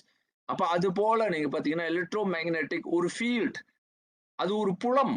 அந்த புலம் வந்து கூர்வு, அது இருக்கு, கண்ணுக்கு தெரியாது. அதோடைய செயல்பாட்டினுடைய இயக்கத்தினுடைய அடிப்படையில தான் அதை நம்ம செயல்படுத்த முடியும் அப்படின்றத இன்றைக்கு அறிவியல் கண்டுபிடிச்சிருக்கு பாருங்க. அது போல தமிழ் மரபுல உயிர் வந்து புலக்கூர்வு உடையது. அதை வைத்துதான் நம்ம கண்டுபிடிக்கிறோம். உயிர் இப்படி இயங்குது, உயிர் இப்படி செயல்படுது, உயிர் இப்படி அப்படின்னு புலக்கூறக்கூடியது அப்படின்றத நம்ம பார்க்கிறோம். அடுத்தது ஆசிரியம் போதனாவியலில் கற்கும். ஆசிரியர் தமிழ் சொல், அழகான தமிழ் சொல். Ignorance reductive pedagogical learner. அதாவது நீங்க பாத்தீங்கன்னா அந்த இக்னரன்ஸ் அப்படின்னு நம்ம சொல்லும் பொழுது மன்னிக்கணும், இக்னரன்ஸ் அப்படின்னு சொல்லும் பொழுது ரிடாக்டிவ் பேடகாஜிக்கல் லேர்னர் அப்படின்னு நான் சொல்றேன். கட்டளை பெறுவது இன்ஸ்ட்ரக்ஷனல் ரிசீவர் அப்படின்னு நம்ம சொல்றோம். கட்டளையை பெறுவது இது வந்து எல்லா நிலைகளிலும் அது வந்து கற்றல் அடிப்படையில பெடகாஜிக்கல், அதாவது தனது அறியாமை நீக்கத்தினுடைய அடிப்படையில் அது வந்து ஒரு பெடகாஜிக்கல் லேர்னரா இருப்பதல்ல. இப்போ நீங்க கேட்கலாம், அதாவது ஏஐ இது மாதிரி தானே இயங்குது, அது வந்து ரிடாக்டிவ் பெடகாஜிக்கல், அதாவது இக்னரன்ஸ் ரிடாக்டிவ் அப்படின்னா அது இல்ல, அது வந்து பெடகாஜிக்கல், அதாவது கற்றல். அதுக்கும் அது என்ன செய்யுது, அதாவது அன்சூப்பர்வைஸ் லேர்னிங், சூப்பர்வைஸ் லேர்னிங் அதுக்கும் உண்டு. அது என்னன்னா தகவல்களை சேகரித்து கொண்டே அது வந்து கற்றுக்கொண்டு இருக்கின்றதே, அது எப்படி அப்படின்னு கேட்கலாம். அது நல்லா புரிந்து கொள்ளுங்க. அதுவும் கட்டளை பெறுகின்றது, கட்டளையாக செலுத்துகின்றது. அப்ப கட்டளை செலுத்தும், அதனாலதான் அது வந்து இயற்கை இல்லாமல் அது வந்து செயற்கை நுண் அறிவு இல்லாம அது நுண்மதியாகின்றது. மதி என்பது மதிப்பீடுதல், மானித்தல், மாத்தல் அப்படின்றது. அதான் மெட்ரி அப்படின்னு போகுது. அதுலதான் வந்து இப்ப திரிகோண மெட்ரி அப்படின்னா மாத்தல், மதித்தல், அப்படி அதுக்கு வந்து மதிப்பீடு செய்ய முடியும். It's a decision maker. அப்ப ஆசிரியம் போதனாவியலில் கற்கும். இதை நீங்க முதல்ல புரிஞ்சு கொள்ளுங்க. அப்ப எப்படி வந்து உயிருக்கு வந்து தனித்துவம் இருக்குன்னு முதல்ல புரிந்து கொள்றத நம்ம பார்க்கிறோம். சித்து, சத்து, சூக்மம், உள்ளுறுத்து புலக்கூர்வு, ஆசிரிய போதனாவியலில் செயல்படுவது, உயிர் தனித்து இயங்கும். அது மட்டும் இல்ல, கர்ம வினை நுகர்வு இருக்கு. இப்ப வந்து ஒரு கம்ப்யூட்டர்கிட்ட கேட்டீங்கன்னா, உனக்கு கர்ம வினை, நீ தப்பு பண்ணாலும் சரி, சரி பண்ணாலும் சரி, அது மக்களுக்கு தான் விளைவை தவிர ஒரு ஏஐக்கு கிடையாது. ஏஐ பண்ற தப்பு, ஒரு தப்பு பண்ணுச்சுன்னா அதுக்கு ஒண்ணுமே கிடையாது. ஆனா நமக்கு அதனுடைய பின் விளைவுகள் தண்டனை. அப்ப பல நிலைகள்ல அது தண்டனையாக வந்து நிக்குது. அப்ப நமக்கு வந்து அது பாத்தீங்கன்னா அதோடைய விளைவுகளை நாம தான் வந்து எதிர்கொள்ள வேண்டும் அப்படின்னு. அதுதான் ஆகுல், போகுல், இளவூழ் அப்படின்னு தமிழ் மரபு இன்னும் ஆழமா போகுது. அது கன்சியூம் கர்மா ஆக்ஷன்ஸ் அப்படின்னு, பெனவலன், ஒமிஷன், மெலோவேலன் கர்மா, 3 அறிவியலையும் உள்ள கொண்டு வருது. அது எப்படி பெனவேலனா மாறுது, ஒமிஷன், அதாவது எப்ப என்னுடைய அந்த கர்மாவுடைய அந்த இது வந்து நீக்கப்படுது, அதே நேரத்துல எனக்கு அதுவே இழவு தருது. இழவு அப்படின்னாக்கா எனக்கு வந்து இழவூழ், ஆகுள், போகுள். இது இந்த சொல் 3 வந்து திருவள்ளுவர் அறிமுகப்படுத்தி அது அவ்வளவு ஆழமாக தமிழ் அறிவியல்ல கர்ம வினையை வந்து விளக்குறார். அப்ப கர்ம வினை அப்படின்றது கன்சியூம் கர்மா ஆக்ஷன்ஸ் நமக்கு தொடர்ச்சியாக இருக்கு பாருங்க. ஆனா மெய் எப்படி இயங்குது, உடம்பு எப்படி இருக்குதுன்னா லா ஆஃப் ரூல் ஃபங்க்ஷன்ஸ் தான். ஊழ் என்ற சொல்ல அங்கேயும் வைத்திருக்கின்றது. ஊழ் என்பது நியதி இயக்கம் தான். இட்ஸ் ஒன்லி பாத்தீங்கன்னா லா ஆஃப் ரூல் ஃபங்க்ஷன்ஸ் தான் அது ஃபாலோ பண்ணும். ஆனா அது வந்து ஆகுலா மாறாது, போகுலா மாறாது, இளவூழ் அப்படின்னா அந்த இளவூழோட அது இளவூழாக மாறாது. அப்ப பாருங்க எவ்வளவு வேறுபாடுகள். இதெல்லாம் தமிழர்கள் கொடை. தமிழர்கள் வந்து அந்த காலத்துல இது எல்லாத்தையும் அவ்வளவு நுட்பமா பிரிக்கிறாங்க. இச்சை, விழைவு, செறிவு உடையது. as intentionality, intensity. அதுக்கு எப்போதும் இந்த ஒரு இன்டென்ஸ் நமக்கு இருந்துகிட்டே இருக்கு. அதனாலதான் நீங்களா உட்கார்ந்து தியானம் பண்ண முடியாது. கண்ணை மூடி பாருங்க. ஏன் அப்படின்னா உங்களுக்கு ஒவ்வொரு நிலையிலும் விளைவு நிலை தான் இருக்கும். இன்டென்ஷன் இருந்துட்டு இருக்கும். ஐயோ இது செய்யணும், அதை செய்யணும், இது முடிக்கல, இது முடியல, இவன் வருவான், அவன் வருவான், இது நடக்குமே, இது நடக்காது, இது செய்யுமே அப்படின்னு. அதனாலதான் நம்மளால தியான நிலைக்கு நுழையறதுக்கு அவ்வளவு நுழைவு பெறுவதற்கே கஷ்டம். அப்ப ஏன்னா இச்சை, என்ன நடக்கும், எது நடக்கும், அப்ப இது ரெண்டையும் வந்து உள்ளடக்கும் முறைகள் செறிவு உடையது. விளைவு அற்றது, ஐடல்னஸ்.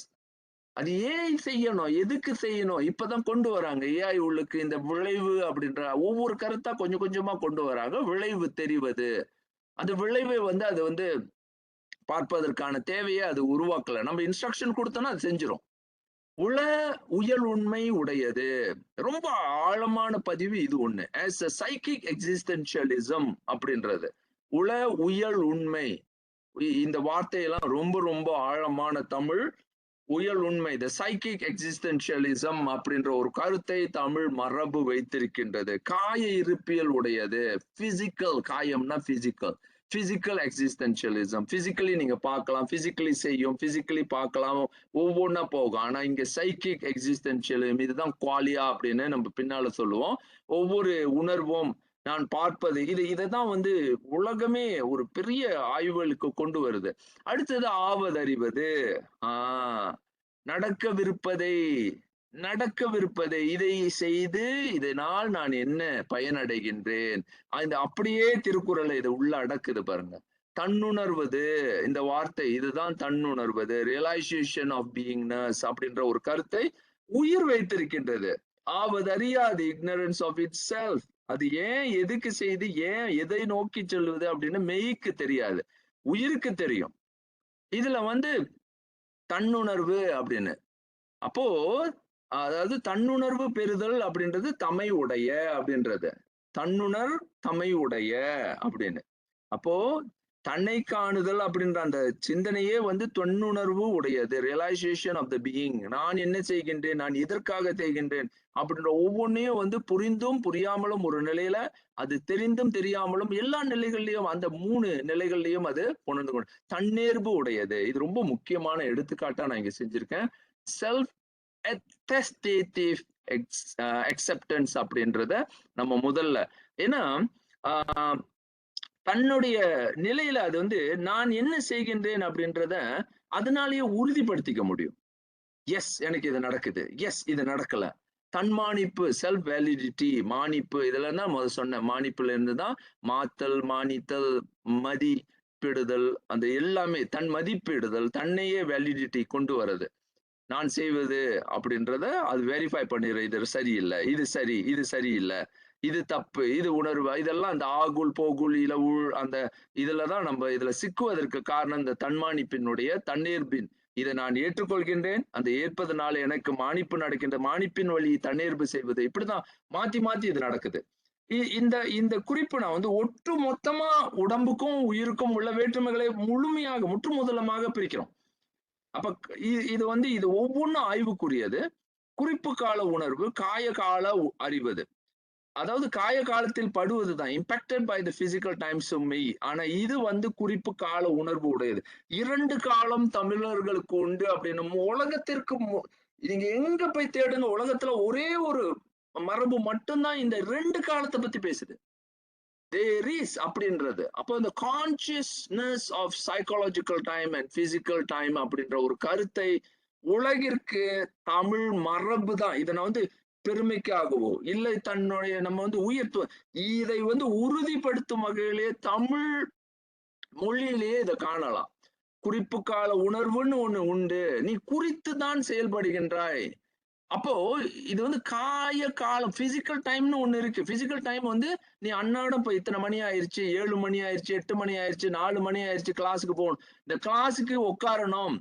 இன்னைக்கு இப்ப சுயமெய்யறிவகம், அதாவது மன்னிக்கணும், சுயமெய்யறிவகம், அதாவது இந்த மெய்கண்டாரினுடைய வகுப்பு இருக்குன்றது சொல்றது குறிப்பு காலம். காய காலம் சொல்லாது, 4 மணியை காட்டிரும். குறிப்பு காலம் தான் உங்களை இங்க உட்கார வைக்கும்.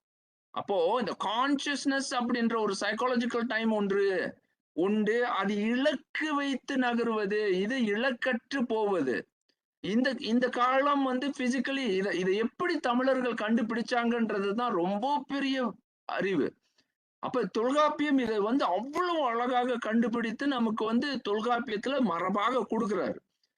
இதோட தனி ஆய்வு நான் செய்யறேன். நீங்க பாருங்க, இது பிறகு இது எவ்வளவு ஆழமாக இந்த கான்சியஸ் ஆஃப் சைக்காலஜிக்கல் டைம் உருவாக்குறாங்க அப்படின்னு. அப்ப இதுக்கு எல்லாத்துக்கும் மூல காரணம் ஆவதறிவார், போசியர், காலன், அறிவன். அறிவன் ஏன் முக்காலத்தையும் அறிய முடிகின்றது அப்படின்னா அந்த குறிப்பு காலமும் அவனுக்கு தெரிவதனால. அப்போ காய காலம் தெரிவது, நான் எதை இலக்கு நோக்கி போகின்றேன்னா முழு இலக்கை வைத்து அடுத்தது அந்த சைக்காலஜிக்கல் டைம் போகுது. அப்போ அடுத்தது இது வந்து நான் வந்து பின்பு உங்களுக்கு செய்து காட்டும், இது வந்து ரொம்ப ஆழமான பகுதி, இதை நான் இதுல சேர்த்திருக்கேன். இது வந்து திருமூலரை வைத்துதான் இதை விளக்குவேன். இதுவரைக்கும் சொல்லப்படாத உண்மை இங்க இருக்கு. அதாவது முக்தி அருளாற்றலில் பட்டு உயிர்ப்புலம் அறுதி சக்தியில் இயக்கம் பெறும் ஒன்று. இதை நீங்க பாருங்க, இதை நல்லா பதிவு பண்ணியிருக்கேன். through grace energy the psyche field operates in absolute energy. அடுத்தது மெய்ப்புலம் உடல். உடல் எதுல செயல்படும்னா புலம் பெத்த ஆற்றலில் பட்டு சார்பியல் சக்தியில் இயக்கம் பெறும். இது வந்து ஒரு பெரிய சயின்ஸ். இதுவரைக்கும் உலகத்துல நீங்க அதாவது இன்ன வரைக்கும் கண்டுபிடிக்கப்படாமல் இருக்கும் தமிழர்கள் மட்டுமே இதை வந்து உறுதிப்படுத்துகின்றார்கள். எப்படி அப்படின்னு பாத்தீங்கன்னா திருமூலரினுடைய அறிவியல் வழி இதை நான் வந்து உங்களுக்கு எடுத்து காட்டலாம்னு இருக்கேன். The physical body field influenced by phantomic energy, அதாவது phantom operates in a relative energy அப்படின்றத நம்ம பார்க்கிறோம். அப்பனா உலகத்துல 2 வகை ஆற்றல்கள் உள்ளன. இது வரைக்கும் இந்த சிந்தனையை யாரும் சிந்தித்ததே கிடையாது. எப்படி இந்த சிந்தனையை வந்து energy, there are 2 type of energy. இப்ப நான் இதை பற்றி இது வந்து ஆழப்படுத்தல. இது மிகப்பெரிய ஆழம். இது எப்படி இது இயக்கம் வெளிப்படுகின்றது அப்படின்னு திருமந்திரம் வந்து இது அவ்வளவு ஆழமாக இந்த அறிவியலை பேசுகின்றது. சக்தியை எப்படி பிரிப்பது, இது வரைக்கும் எனர்ஜி நம்ம பெருக்கும், எனர்ஜி கான்சர்வேஷன் ரூல்ஸ் தெரியும். எனர்ஜி வந்து உடல் புலம் இருக்குது. இப்ப இன்னைக்கு இருக்கக்கூடிய எனர்ஜியை வச்சுதான் வந்து E=mc², இந்த மாதிரி பல உண்மைகளை விளக்கி கொண்டு போய்கிட்டு இருக்காங்க. அப்ப இதுக்கு எப்படி வந்து இதை வந்து அடுத்த நிலையில வேறு ஒரு எனர்ஜி இருக்கு, நீங்க அதை கவனிக்கல, அந்த எனர்ஜி வந்து ஒரு அப்சல்யூட் எனர்ஜியாக அது வேலை பார்க்குது, நீங்க பார்த்து கொண்டு இருப்பது ஒரு ரிலேட்டிவ் எனர்ஜி அப்படின்னா இப்படி அது சொல்றாங்க அப்படின்றத நம்ம பார்க்க போறோம். சரியா? இப்ப இதெல்லாம் பார்த்தாச்சு. இப்ப இந்த சத்து, இப்ப இதெல்லாம் இதுல என்ன நம்ம பார்த்தோம்? சித்து சடமாகாது, சடம் சித்தாகாது அப்படின்றத தமிழர்கள் உறுதி செய்யறாங்க. தமிழர்கள் இதை உறுதி செய்த பின்பு என்ன செய்யறாங்கன்னா, அதுதான் வந்து 2 நிலைகளாக பிரிக்கிறாங்க. அது எப்படி 2 நிலைகளாக பிரிக்கிறாங்கன்னா அகம் புறம்னு பிரிக்கிறாங்க. இப்ப நான் வந்து என்ன செய்யறேன்னா, இந்த தமிழ் கட்டமைப்பு எப்படி நம்மள டைரக்ட் பண்ணுது பாருங்க. அப்ப இதுல எங்க நான் வந்து இப்ப மலத்தை கண்டேன் அப்படின்னு மீண்டும் அந்த கேள்விக்கு போறோம். மலத்தால், அதாவது மலத்தால் உளதாம்னு சொல்லிட்டீங்க. இப்ப எங்க மலம், நீங்க காட்டுங்க எங்க மலம் பாக்குறீங்க அப்படின்னு. அப்போ மீண்டும் இங்க மேல போறேன். இந்த ஆய்வு எங்க காண்டிகை உரைக்கு போயிருச்சு பாருங்க. நம்ம என்ன பாக்குறோம்? உயிர் உடல் அப்படின்னு பாக்குறோம், மெய் உயிர் அப்படி பாக்குறோம். இது 2ம் வேறுன்னு பாக்குறோம், புரிந்து கொள்றோம். அப்போ உயிர் மெய் வந்து உயிரை விட்டு விலகும் அப்படின்ற கருத்து வரும் பொழுது மெய் வந்து எனது அல்ல, உயிரினுடைய ஒரு உடைமை அல்ல, அது வந்து கொஞ்ச நாள் இருக்கின்றது. அதுதான் யாக்கை நிலையாமை. அப்ப யாக்கை பிரியுது அப்படின்னா அது கழிக்கப்படுவது. அப்ப அது ஒரு மலத்தால் அது மலம் என்ற கருத்திற்கு வருது பாருங்க. உடல் ஒரு மலம், அப்ப உயிர் அல்ல. அது உயிர் வந்து அதை கழித்து விடுது. அது வேண்டாம், ஒரு காலகட்டத்துல அது வேண்டாம்னு கழிக்க முடியும், அது பிரிஞ்சிருது. அப்போ உயிர் மெய் என்ற சிந்தனையில மெய் ஒரு மலம் என்ற அந்த சிந்தனைக்கு, அதாவது மலம்னா அது கழிக்கப்பட வேண்டும் கருத்துல நான் வலியுறுத்தி சொல்றேன். மலம் என்பது அது கழிக்கப்பட வேண்டியது அப்படின்ற கருத்துல அழகா பிரிக்கிறாங்க பாருங்க. அப்ப அந்த மெய் உனதல்ல அப்படின்ற கருத்து வரும் பொழுது அது மலம் ஆகின்றது. அப்போ மலம்னா இதுதானா? அப்ப உடம்பு என்னுடைய மலம்னா அப்ப அது கழிக்கப்பட நான் கழிக்கப்படும்னு சொல்றேன். அதனால இந்த விளைவுகள் வருது இல்ல அப்படின்னா, ஏன்னா அது ஏற்கின்றேன், உயிர் வந்து அந்த உடம்பை ஏற்கின்றது, ஒரு காலகட்டம் வரைக்கும் இருக்கின்றது அந்த மெய், அதன் பிறகு அது வெளிப்படுகின்றது. அப்ப இது என்ன மலம் அப்படின்ற ஒரு கேள்வி வருது. பின்பால் அழகா பிரிப்பாங்க பாருங்க, ஒவ்வொன்னா பிரிச்சிருவாங்க இது எல்லாத்தையும். இது ஏன்னா இது கழிக்கப்படுவது, அது உனதல்ல, அது உன்னோடு தொடர்ந்து இருப்பதல்ல அப்படின்ற அந்த கருத்தை சொல்லி, அப்ப அங்கதான் திருப்பியும் காட்டுறாரு. அசத்து சதசத்து உன்னுடைய இயல்பு 2யும் நீ காணுகின்றாய் அப்படின்றது திருமூலர் சொல்றாரு பாருங்க. ஏன்னா அது சதசத்து, நீ வந்து 2யும் பார்க்கின்ற, உன்னோட உடம்பு கழிஞ்சு, அதாவது உன்னை விட்டு விலகி போகும்போது அங்கே உயிர் விலகும் பொழுது அது அசத்தாக இருக்கின்றது, அதை கண்டு பார்க்கின்றேன். அப்போ உடம்பை தான் பார்க்க வைக்கிறார் முதல்ல. உடம்பை பார்த்துட்டீங்களா? அப்போ உடம்பு பிரிகின்றது, அப்ப பிரியும் பொழுது திருப்பி உடம்பு சேருகின்றது. அந்த உடம்பை சேர்ப்பிப்பது என்ன அப்படின்னா இப்ப ஏதோ ஒன்று. அப்ப இந்த சதசத்து என்ற இயல்பு எனக்கு உண்டு. அப்ப எப்படின்னு பாருங்க, அது திருப்பி நான் சதசத்துக்கு தான் திருப்பி வருவேன்.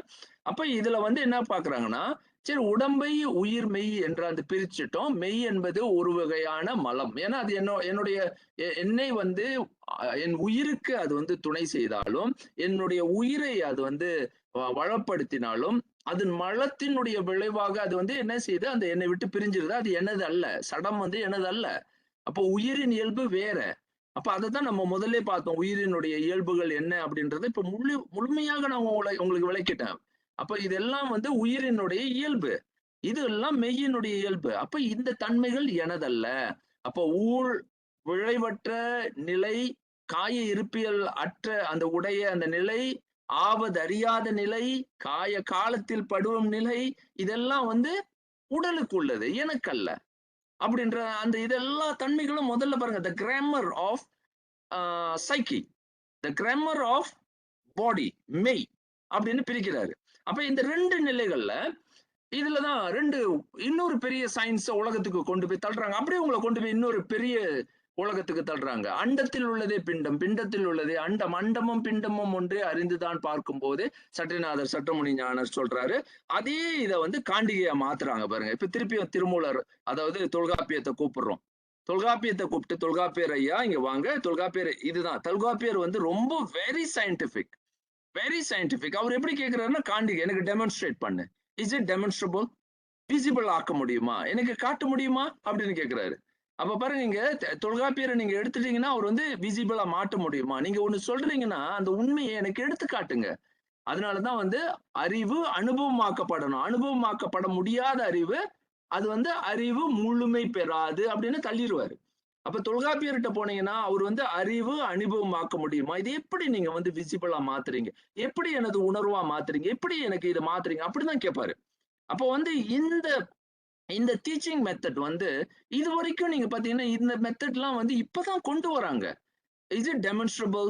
இஸ் இட் இப்ப நீங்க ஒரு கருத்து சொல்றீங்க, ஓகே ஷோ த எவிடன்ஸ். இப்பெல்லாம் கம்பெனில எல்லாம் அப்படி பேச ஆரம்பிக்கிறாங்க. இப்பதான் வந்து இந்த ட்ரெடிஷன், இந்த த்ரெட் வந்து உலகத்துக்கு ரொம்ப பெரிதாக வருகின்றது. Show the evidence, show the is it possible to demonstrate, is it demonstrable அப்படின்னு அந்த வார்த்தைகள் எல்லாம் பயன்படுத்த ஆரம்பிக்கிறாங்க. ஆனா இது வந்து மூலத்திலேயே அந்த காண்டிகை ஏரணத்தை, இன்னைக்கு ஏஐ காலத்துக்கு மிகச்சிறந்த சொல் வந்து காண்டிகை ஏரணம் தான் உலகத்தை இன்னும் இன்னும் போக போக வந்து உண்மைக்கு காட்டும் ஒரு பெரிய மரபாக மாறும் என்பது ஐயத்திற்கு இடமில்லை.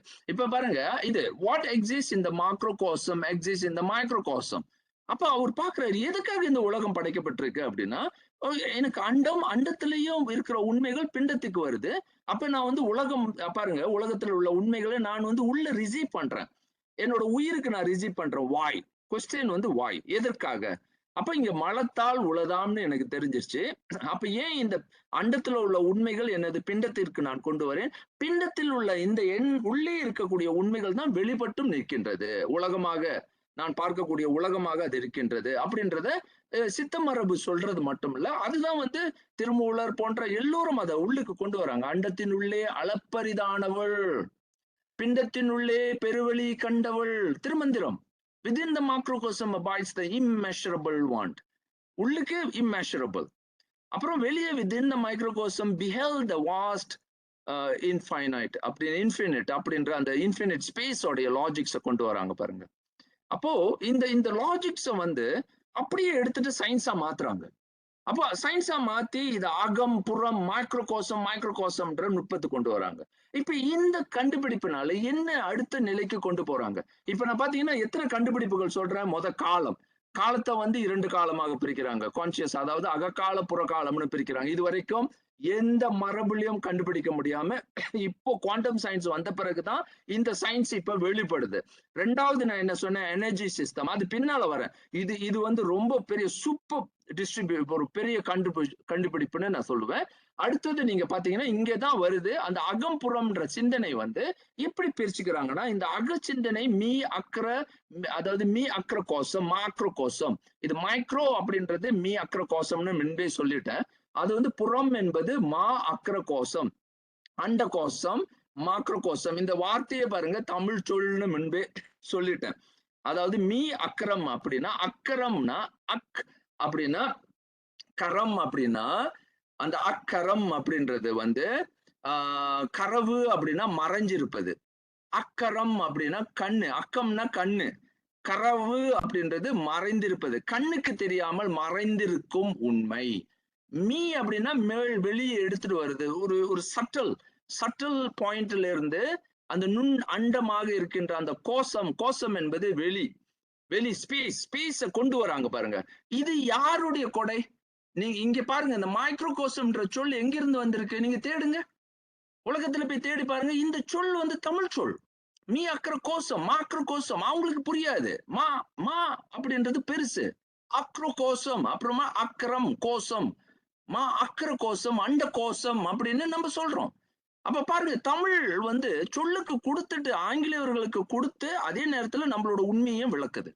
ஏன்னா அவங்களுக்கு உயிர் பற்றிய அறிவியல் வந்து இல்ல. உயிர் வேறு, உடல் வேறுன்ற அந்த கருத்து பின்புதான் வந்தது. டுவலிசம் அப்படின்றது கருத்தே வந்து டெக்கார்ட் காலத்துல தான் வந்து பெரிய அளவுல பேசப்பட்டது. அதுக்கு முன்பு அது வந்து சைக்கிக் அப்படின்ற அந்த கருத்து இருந்தாலும், அது உங்களுக்கு வந்து ஒரு பெரிய குழப்பம் இருந்தது. அத நான் முன்பு பிறகு மீண்டும் மீண்டும் நான் சொல்றேன். அப்ப Tamil tradition that is based on the tenet of soul body within its dualistic tradition. இது dualisticன்னு ரொம்ப கேர்ஃபுல்லா நான் இங்க பயன்படுத்துறேன். தமிழ் ட்ரெடிஷன் வந்து dualistic மட்டும் கிடையாது. அது வந்து dualisticல இருந்து அது வந்து ஒன்னஸ்க்கு போறது. அதுதான் அத்வித அடிப்படை. ட்ரெடிஷன் ஆஃப் பிசிக்கல் புறம் அண்ட் சைக்கிக்கல் அகம், ஈகோடோபாலஜிஸ் திணைகள். இந்த திணை அறிவியலை தமிழர்கள் தான் மீண்டும் கண்டுபிடிக்கிறாங்க. ஆனா இன்னைக்கு வந்து இந்த திணை அறிவியலை நம்ம அப்படியே தூங்க போட்டுட்டோம். அகத்திணை குவைய சிந்தனை குவாண்டம், குவைய சிந்தனை தான் குவாண்டம். குவையம்னா குவிப்பது பாருங்க, ரொம்ப சின்னது. அப்ப இந்த குவாண்டம் சிந்தனை பண்பாடு, குவாண்டம் திங்கிங் கல்ச்சரை முதல்ல வந்து அகத்துக்கு கொண்டு போகும்போது குவாண்டம் சிந்தனை தான் நமக்கு வேணும். குவாண்டம் திங்கிங் கல்ச்சர் இல்ல அப்படின்னா முடியாது. அடுத்தது புறத்திணை அண்ட சிந்தனை பண்பாடு, காஸ்மிக் திங்கிங் கல்ச்சரையும் தமிழர்கள் முதல்ல உருவாக்கிடுறாங்க. அப்போ இங்க பார்க்கும்போது 2 மிகப்பெரிய இன்னொரு பெனிட்ரேஷன் நுழைவுக்கு கொண்டு போகுது பாருங்க. அதாவது ஒரு அறிவியலை எப்படி சிஸ்டமேட்டிக்கா உருவாக்குறாங்க. அதாவது ஒரு முறையே எப்படி சிந்திக்கிறோம். மலத்தால் உளதுன்னு தெரிஞ்சது. அந்த மலத்தை வைத்து முதல்ல எங்க சிந்திக்கணும், எங்க மலம் உண்டு அப்படின்னு முதல்ல தேடுறாங்க. எது அப்படின்னு. இன்னும் நான் போக போறேன். இந்த தொடர்ச்சி அடுத்த வாரம் தொடரும்.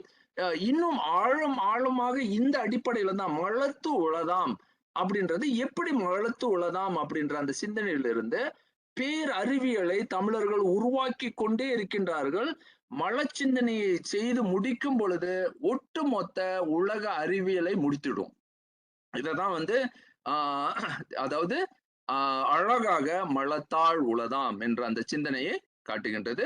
இப்ப இதுவரைக்கும் பாத்தீங்கன்னா தமிழர்கள் குவாண்டம் சிந்தனையை ஆரம்ப காலத்திலிருந்து அதை அகப்படுத்தியதுனாலதான் அகம் என்ற அந்த சிந்தனை வந்தது. புறம் என்ற அந்த சிந்தனை வந்து புறத்தினை அண்ட சிந்தனை பண்பாடு, காஸ்மிக் திங்கிங் கல்ச்சர் அப்படின்னு. இது ரெண்டையும் இதுக்கு பிறகு இதை எப்படி உருவாக்கி ஒவ்வொன்னாக இன்னும் ஆழப்படுத்தி பார்க்க இருக்கின்றோம். ஆகவே நேரமாகிவிட்டது. இதுவரையில் இந்த முதல் இதுல இதனுடைய நோக்கம் குறிப்பாக தமிழ் மரபு தமிழர்களுக்கு தெரிய வேண்டும். இது வந்து இன்றை வரையும் தமிழர்கள் குழப்பத்திலேயே குழப்பி, அதாவது இதை தெரியாமல், இது புரியாமல் தமிழ் மொழியில் தமிழ் மரபு எப்படி ஒழிந்து கிடக்கிற, அதாவது அது உள்ளே வந்து அதாவது கரவு நிலையில் மறைந்து அது இருக்கின்றது. அதை எப்படி வெளியே கொண்டு வருவது, அது தெரியாம அப்படியே அவங்க வந்து என்ன பண்றாங்க, என்னென்னமோ பண்ணிட்டு இருக்காங்க. ஆனா இலக்கு இல்ல. எந்த டைரக்ஷன்ல நம்மள வந்து தமிழ் மொழி எதை நோக்கி செலுத்துகின்றது அப்படின்ற அந்த மூல கருத்திற்கு விட்டுட்டாங்க. மூல கருத்தையே விட்டுட்டாங்க. அப்போ மீண்டும் அதாவது இந்த நானே தமிழாக சிந்திக்கும் பொழுது அது உயிர் மெய். அந்த உயிர் மெய் எதனை சிந்திக்க வேண்டும் என்பது மலம் என்ற சிந்தனையில் சுத்த சைவத்தை நமக்கு உருவாக்குகின்றது. சுத்த சைவ உள்ளியல் இருந்து அது வந்து நம்மை வந்து காரண காரியம் இல்லாத ஒரு வாழ்க்கை இல்லை, உலகம் வந்து காரண காரியத்துக்காகத்தான் இருக்கின்றது அப்படின்ற ஒரு ஒட்டுமொத்த, நீ உனது பிறப்பு வந்து காரணமற்ற ஒரு பிறப்பல்ல, உண்மையை நோக்கி செலுத்தப்படுவது அது என்னவென்றால் மலத்தை அதாவது மலத்தை நீக்க வேண்டும். அப்போ மலத்தால் உளதால் இந்த உலகமே அதற்காகத்தான் தோன்றி இருக்கின்றது. மலம் நீக்கும் பொழுது அது சுத்தமாகின்றாய். அதுவே சுத்த சைவம் என்ற அந்த சிந்தனையை திருமூலர் கொண்டு வர, அதை வந்து மெய்கண்டார் வந்து மலத்தால் உளதாம்னு சொல்ல, அதுக்கு பிறகு நீங்க அப்படியே பாத்தீங்க அப்படின்னு சொன்னாக்கா அந்த காண்டிகையை கேட்கிறாரு. இது வந்து இவரு தொல்காப்பியர் இதெல்லாம் டெமான்ஸ்ட்ரபிள், நான் வெளிப்படுத்தி காட்டுவேன் அப்படின்னு தன்னுடைய மொழி இலக்கணத்துல வந்து அவர் விளக்க, அப்ப இதெல்லாம் வந்து அதாவது இதெல்லாமே வந்து நமது ஆவதறிவை தான் விளக்குவது, உனக்கு இலக்கு நிறுத்தப்பட வேண்டும் அப்படின்னு திருவள்ளுவர் சொல்ல, அப்புறம் அப்படியே கொண்டு போறாங்க பாருங்க. இப்ப நான் இது எல்லாத்தையும் நான் வந்து முறையே அடுக்கிட்டு வரேன். இப்ப இது அடுத்தடுத்த பாடத்துல இதை வந்து முழுமை செய்யவிருக்கின்றோம். அடுத்தடுத்த பாடங்கள்ல தொடர்ந்து இதனுடைய ஆய்வு எவ்வளவு ஆழம்னு போகுது பாருங்க. அப்ப மலம் என்பது என்ன? நம்மளுடைய குறிக்கோள் மலத்தை புரிந்து கொள்வது, மலம் நீக்குவது தெரிந்து, அது மலம் எப்படி நீக்கப்பட வேண்டும், என் உள்ளே எப்படி இயங்குகின்றது, அது எல்லா உண்மைகளையும் எப்படி விளக்கி நிற்கின்றது, எனது பிறப்பு காரணம் உடையது அப்படின்றத சொல்லி காண்டிகை வாழ்க்கையை மீண்டும் எடுப்போம்.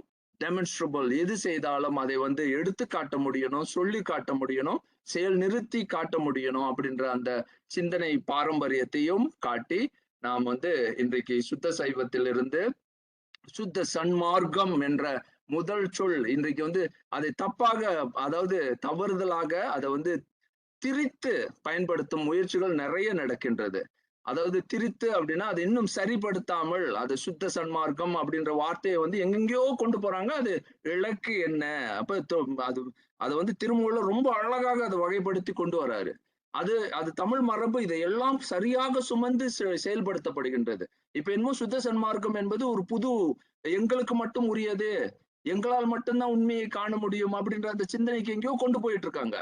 அதெல்லாம் தவறான ஒரு வழிகாட்டுதல் ஆகின்றது அப்படின்னு சொல்லி இதுவரைக்கும் இன்றைய நிகழ்ச்சியில் நடந்த இந்த இதை வந்து பாடத்தை முடித்துக் கொள்வோம். சிவா திருச்சிற்றம்பலம்.